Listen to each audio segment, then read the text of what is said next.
Yo, what's going on, everybody? It's your boy Super GX in the building, and you know how we feeling.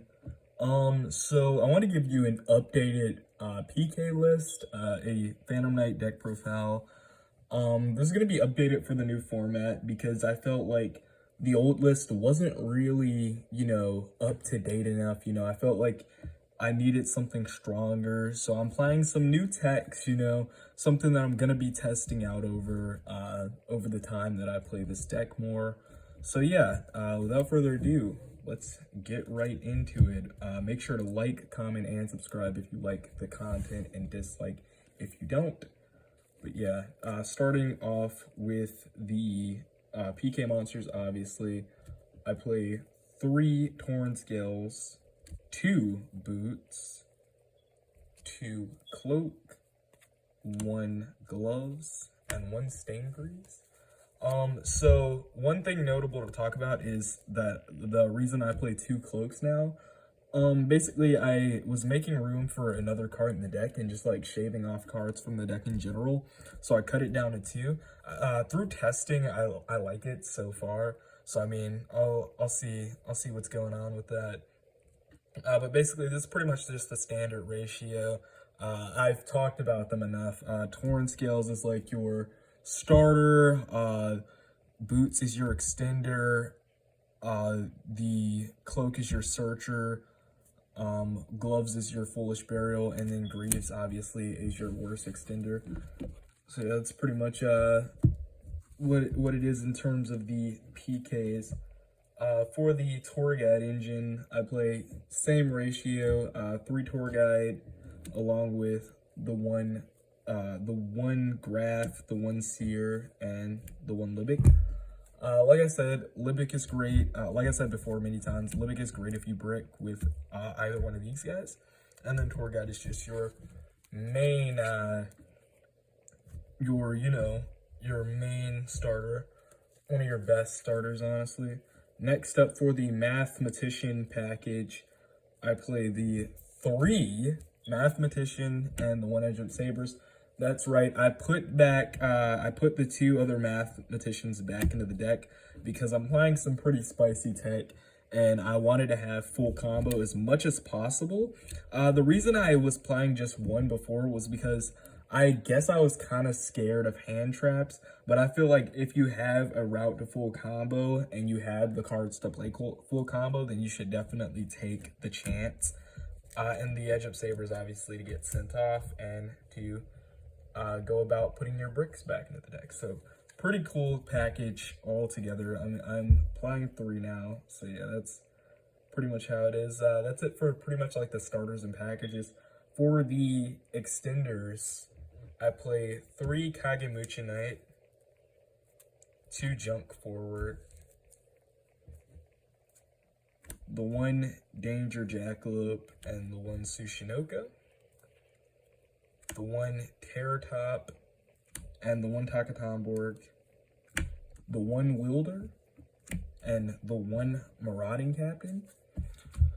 So, obviously, with the Kagemuchi Knight, you definitely 100% want to be playing 3 of these, especially with the amount of starters we have in the deck to chain block Ash.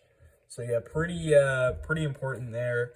Obviously, the Junk Forward to have your extra Warrior Extender, because I'm still playing the Isolde engine because we are too poor to pick up the DP or the Red Eyes Fusion package, so we're still playing the Isolde engine.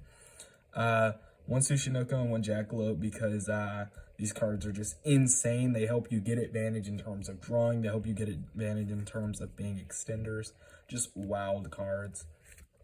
The Terror Top and the Takatomborg because it is the Terror Top is insane, acts as a starter and an extender, and then Takatomborg, a pretty neat extender to go along with the Terror Top. The Wielder, just another neat level 3 extender. And then I cut Marauding Captain down from 2 to 1. And you're about to see why you don't need 2 Marauding Captain in my build anymore. And for the Dark Warrior engine, I play 1 Dark Grepher and 1 Blackwing Zephyros. So basically, obviously, I'm still playing the Dark Warrior engine. Um, the Dark Grepher is basically better than Armageddonite in this deck because you search a Dark Warrior with a Soul Day, and then you summon the Dark Grepher, and then you discard the Dark Warrior to send, and then it gets you your other warrior for when you use your one card starter Mathematician. So it allows you to fully make board state, which is pretty insane. And obviously the Zephrys is what you send off the Grepher. And then the tech card I wanted to show that I put in for the deck, which I feel like a lot of PK players have started playing this, but they're only playing it because of DPE. You can still make this board even without DPE, and that's because of the Isolde and Dark Warrior package, and it's just insane. A lot of people didn't think that you could do this, but you can, which is insane, and that is the Scythe, the one artifact Scythe. I feel like this is going to be insane. This is probably going to be how I play my PK deck moving on. But the Scythe is insane. You can pop it when you go full combo into Rebellion anyways. So I thought it would be a cool addition. You know, Ho's mad. A lot of people said that I wouldn't be. A lot of people were like, "Oh, you know, how are you playing Scythe without DPE?" And I was like, "Oh, you know, it's simple. You just make Rebellion, and then you go with the rank up into the Requiem, and then the Bardiche pops the Scythe, and then they're locked out of the extra deck." Pretty insane. For the hand traps, I'm playing, you know, standard lineup, 3 Ash, and then 2 Veiler. Standard for me. You know, I wanted to cut the Veilers out, but I was like, I really need that extra oomph to the deck. That's it for the monsters. On to the spells. Obviously, we're going to get to the 5 equipped spells. The 1 Phoenix Blade, 1 Living Fossil, 1 DDR, 1 United We Stand, and 1 Moon Mirror Shield.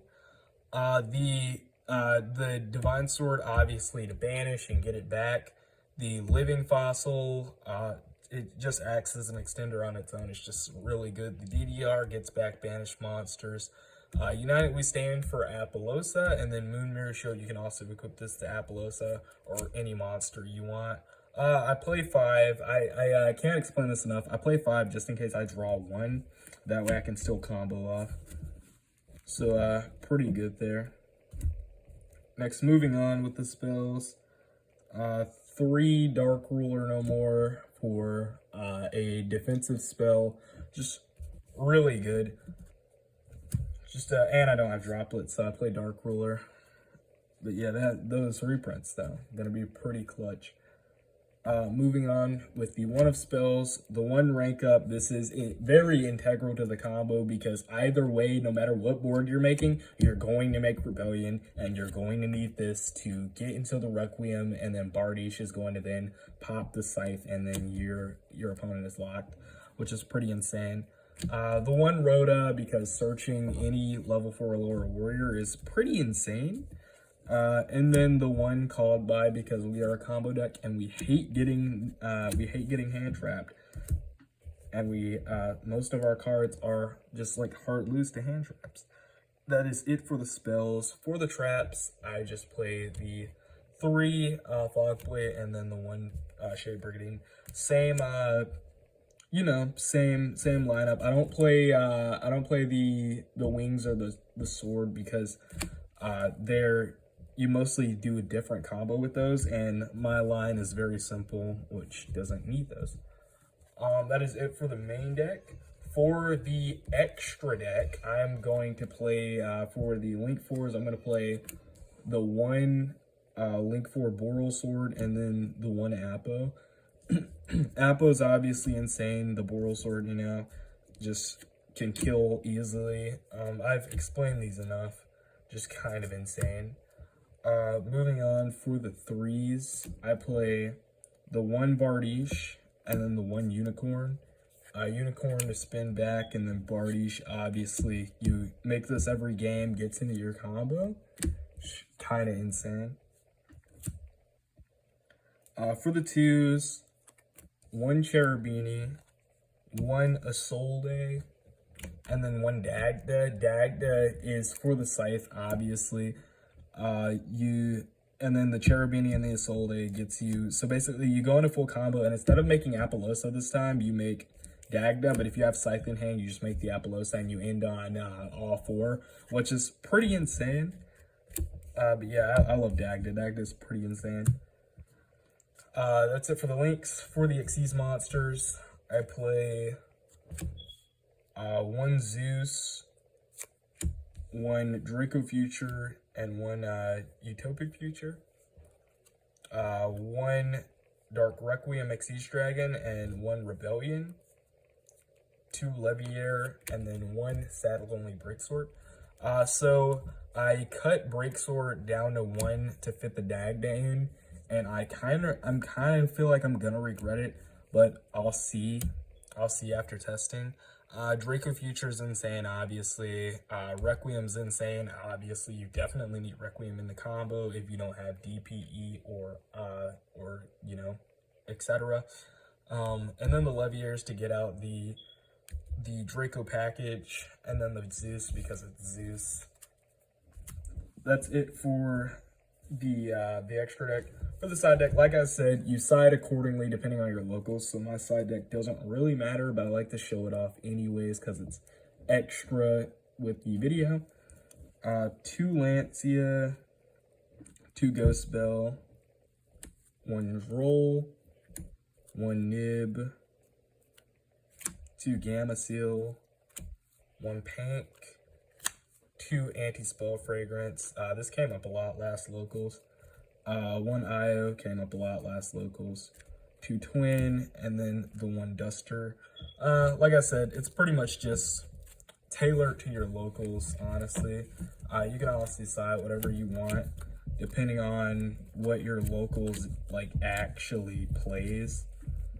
But yeah, that's going to do it for the Phantom Knight deck profile. This is more of a experimental list that I'm still testing, but I will definitely play it in competitive locals and give an update. Who knows? It'll probably be in a top video soon. I think this list definitely has some potential. I think it's got the potential to be just a really good list. So yeah, that's going to be all. Make sure you like, comment, and subscribe if you like the video. Dislike if you don't like the video. I really don't care. And that's going to do it. Peace.